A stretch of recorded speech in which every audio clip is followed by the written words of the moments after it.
When the waiter asked for my order at our anniversary dinner, my husband said, "She's not eating. She didn't contribute to the bill."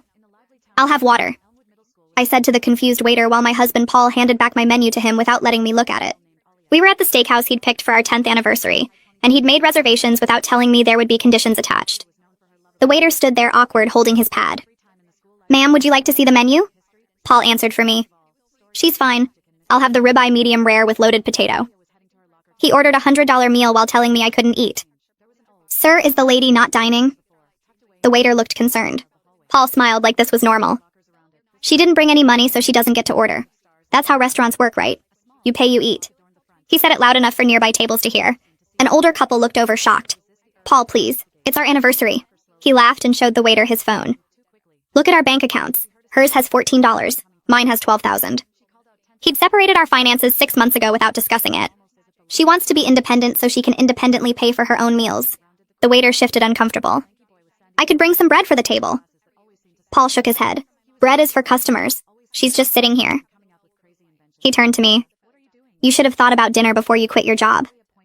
I'd been laid off, not quit, but Paul had been telling everyone I chose to be unemployed. "I was laid off, Paul. The company downsized." He waved his hand dismissive. "Successful people don't get laid off. You weren't valuable enough to keep." The couple next to us was openly staring now. The woman looked horrified. Paul noticed and spoke louder. "I'm teaching her about consequences. No contribution means no consumption." He pulled out cash and fanned it on the table. "See this? This is what work looks like." The waiter tried again. "Perhaps a small salad?" Paul grabbed the money back.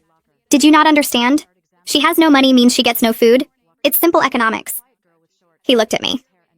"Maybe being hungry will motivate you to find work faster." I'd applied to 40 jobs that week. "You told me not to take the retail position because it was beneath us." Paul laughed harsh.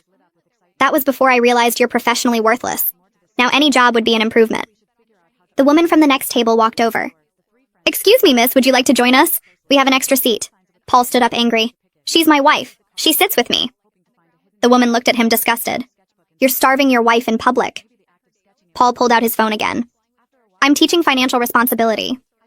He showed her something on the screen. "This is her spending from last month? $60 on groceries." The woman looked confused. "She bought food for your home?" Paul nodded. "With my money. Then she has the audacity to say she's broke." He turned back to me. "You spent my grocery money, so now you can watch me eat." The waiter left to get the manager. Paul didn't notice because he was pulling up more bank records. "Look, January, she spent $30 on gas. February, $40 on medication." He showed everyone around us. "All my money. But now suddenly she needs dinner?"